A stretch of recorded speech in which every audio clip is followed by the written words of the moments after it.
मांगत बारंबार सुंदरी नारी है जो मांगती है, वह जब दे रहे हैं तब तो बहुत बढ़िया, हमारे पति भगवान से भी बढ़ करके।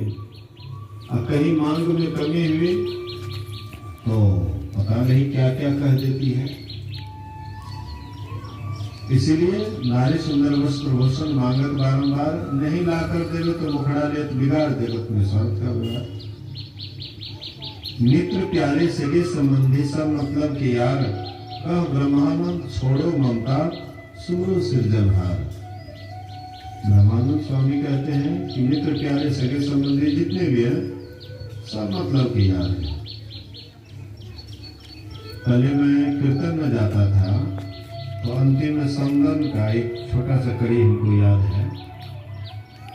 कहते थे, जब रहे अनधन नित याब पहुन माया हो राम, नित याब पहुन हित बन भरल दुआर। जब आपके पास धन संपत्ति होता है, पद प्रतिष्ठा होता है, नौकरी चाकरी होता है, पैसे का सुविधा होता है, तो आपके यहाँ बराबर तांता लगा रहता है मेहमान का। अगर आपके पास में धन नहीं है, व्यवस्था नहीं है, कोई सेवा नहीं कर पाते हैं, तो धीरे धीरे सब आपसे दूर हटने लगेंगे। तो आपसे नजदीक क्यों होते हैं? आपकी सेवा से, आपके धन से। और उसका कमी होता है तो बस सब दूर हो जाता है।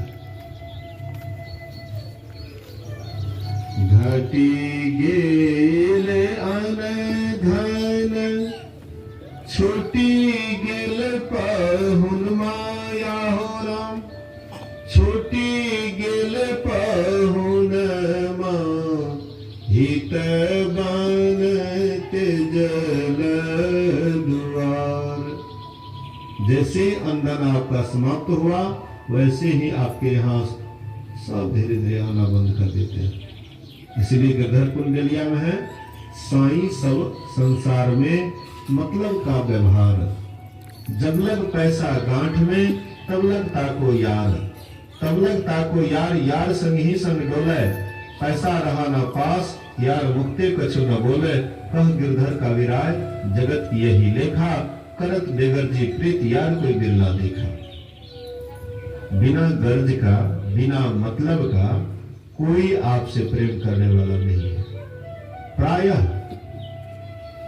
सभी गर्ज से ही, कोई मतलब से ही आपको चाहते हैं, चाहती है। इसलिए महापुरुष कहते हैं, एक परमात्मा है, एक ईश्वर है, उनको आपसे कोई स्वार्थ नहीं है। परमात्मा को हम आपसे कोई स्वार्थ है? निस्वार्थ प्रेम करने वाले। अगर कोई निस्वार्थ प्रेम करने वाले हैं, वो परमात्मा को छोड़कर के और कोई नहीं। संसार में भी है, लेकिन कोई बिरला ही होता है, नहीं तो नहीं के बराबर। गुरु महाराज जी एक छोटी सी कहानी कहते थे। बोलिए श्री सद्गुरु महाराज की जय। गुरु महाराज कहते थे, एक राजा शिकार करने के लिए जंगल गए। एक मुनि बालक को देखा, बड़ा सुंदर बालक दिखाई दे रहा था, घूमेला बाल था, हाँ, चेहरा भी बड़ा सुंदर था, रंग गोरा था, मतलब बहुत अच्छा सुंदर देखने में लगा।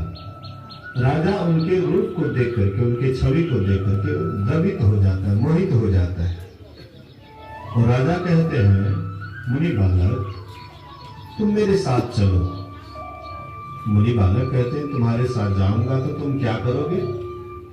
बोले कि देखो, जैसे मैं सुंदर सुंदर भोजन करूंगा तुमको भी कराऊंगा, जैसा मैं राशि पोशाक पहनता हूँ, सुंदर सुंदर वस्त्र पहनता हूँ, तुमको भी पहनाऊंगा।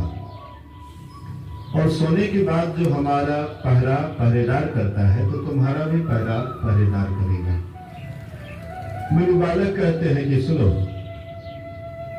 मेरे शर्त को अगर तुम मंजूर करो तो हम तुम्हारे साथ जाने के लिए तैयार हैं। बोले क्या है तुम्हारा शर्त? बोले कि हमें खिलाओ, तुम मत खाओ। हमको खिलाओ, अब तुम मत खाओ, हमको कपड़ा पहनाओ अब तुम मत पहनो, और जब मैं सो जाऊं तो हर पल जग करके हमारी रक्षा करो। राजा कहते ये तो नहीं हो सकता है, जैसा खाऊंगा खिलाऊंगा, जैसा पहनूंगा पहनाऊंगा, और जो हमारी रक्षा करता है तुम्हारी भी रक्षा करेंगे।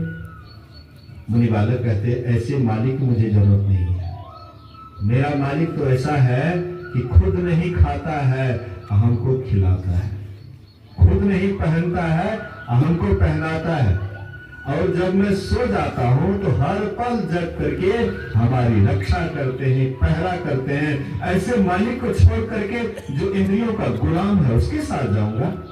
जाओ, मुझे ऐसी मालिक की आवश्यकता नहीं है। वह कौन मालिक है? वही है परमात्मा। क्या परमात्मा खाता है? अब परमात्मा ही खाने लगे तो उनको कौन खिला सकता है? अजब हैरान हूं भगवान, तुझे कैसे रिझाऊं मैं। न बाहें हैं न गर्दन है, न सीना है न पेशानी, तू ही निर्लेप नारायण, कहां चंदन लगाऊं। और परमात्मा, हाँ, उसको क्या खिलाइएगा? पूरा संसार को खिलाता है। परमात्मा खाते नहीं है, सबको खिलाते हैं, पहनते नहीं, पूरा संसार को पहनाते हैं, और हर हमेशा हम आपकी रक्षा करते हैं। अज्ञात रूप से परमात्मा हमारी रक्षा करते। रात में हम सो जाते हैं, मान लीजिए अभी हम जगे हुए हैं तो हम सोचते हैं कि हम अपनी रक्षा अपने करते हैं, लेकिन रात में जब सो जाते हैं अचानक अगर आपके ऊपर हावी हो जाए कोई, तो उसमें कौन रक्षा करते? परमात्मा ही तो करते हैं। महर्षि शाही स्वामी जी महाराज सहरसा जिले की तरफ एक घटना सुनाते थे। कहते थे कि एक आदमी कि यहाँ बदमाश आ गया, 12 बजे रात को अचानक बदमाश आधम के, तो वह व्यक्ति बाहर में, गर्मी का मौसम था, बाहर में मचान पर सोया हुआ था। तो बदमाश आया और बोला कि फलाने व्यक्ति का घर कौन सा है, कौन है?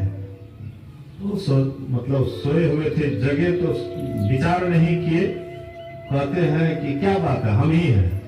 तो तुम ही हो? तो हाँ। जैसे बोले कि हम ही हैं, वह आदमी तुरंत वह पिस्तौल निकाले और सटा दिए, इनके छाती में सटा दिए, और जैसे सटाए तो ये गुरु महाराज जी का स्मरण करते, गुरु महाराज बचाइए, दोनों हाथ से पिस्तौल को पकड़ लिए और कहते गुरु महाराज बचाइए। जैसे कहते गुरु महाराज बचाइए तो लोग आवाज सुने, उसके बाद पिस्तौल का बटन भी दबा दिए, आवाज भी हो जाता है, पिस्तौल से आवाज भी हो जाता है, और घर पूरा एकदम जकड़े हुए हैं। तो कभी कभी झुरमुट लग जाता है, पूरे शरीर में जो चेतन शक्ति है एक जगह केंद्रित हो जाता है, तो पूरा बल एक जगह जब केंद्रित होता है तो पूरा ताकत आ जाता है। तो बदमाश कितना छुड़ाने का कोशिश किए, पिस्तौल नहीं छुड़ा पाए, और लोग जग गए तो बदमाश वो पिस्तौल छोड़ करके भाग गए। तो उसको ले गए डॉक्टर हॉस्पिटल, डॉक्टर के पास ले गए, हॉस्पिटल ले गए, तो झुरमुट छुड़ाए, उसके बाद देखते हैं पिस्तौल का गोली पिस्तौले में। बोलिए श्री सद्गुरु।